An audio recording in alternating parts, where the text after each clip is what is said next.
Hi there, Kimberly Flanagan of Kimberly's Quilts.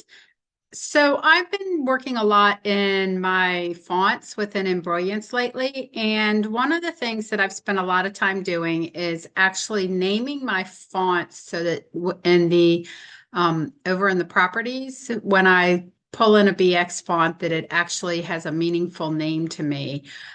Also, I've been, regrouping my favorites and just spending a little bit of time in Embrilliance and Alpha Tricks and doing some of those things.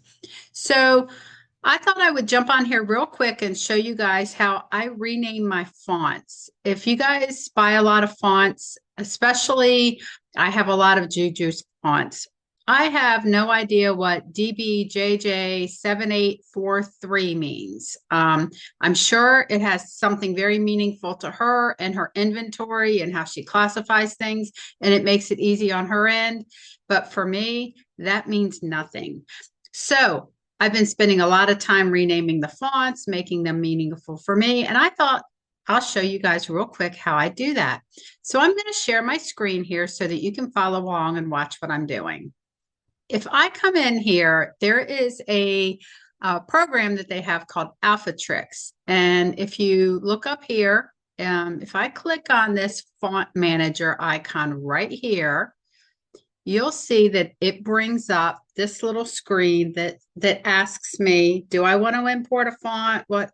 So you'll see here that in the font name, I have 5-inch DBJJ685 chic embossed monogram alphabet.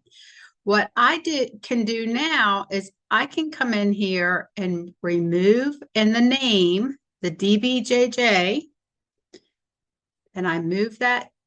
And then I come over here and I usually like to put my sizes at the end of the name. So I'll move that little 5-inch and I remove it from the front.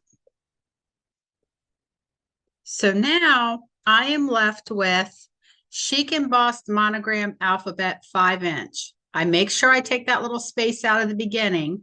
Otherwise, it's going to throw off your sorting a little bit. And here's now when I save this, and I say save font. Now I'm going to come over here and let's just put my name in here first. Now when I come over here, I can see chic embossed monogram alphabet 5-inch. Right there it is. It's nice. It's meaningful. I don't have to know what that DBJJ number meant, and I don't have a whole bunch of them that I'm going to have to go through. As you can see right here, I have a whole bunch more that I'm going to have to go through and finish cleaning up.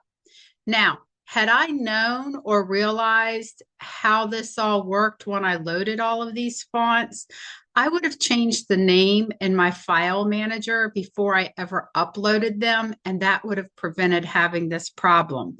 But regardless of whether this is the problem or whether it's you don't like what somebody's called it and something else would be more meaningful, you can come in here and change the names of your fonts very quick and very easily. So I hope that helped, and you get busy cleaning up your fonts, just like, as you can see, I still have a little more work to do, but just like I did. Thanks.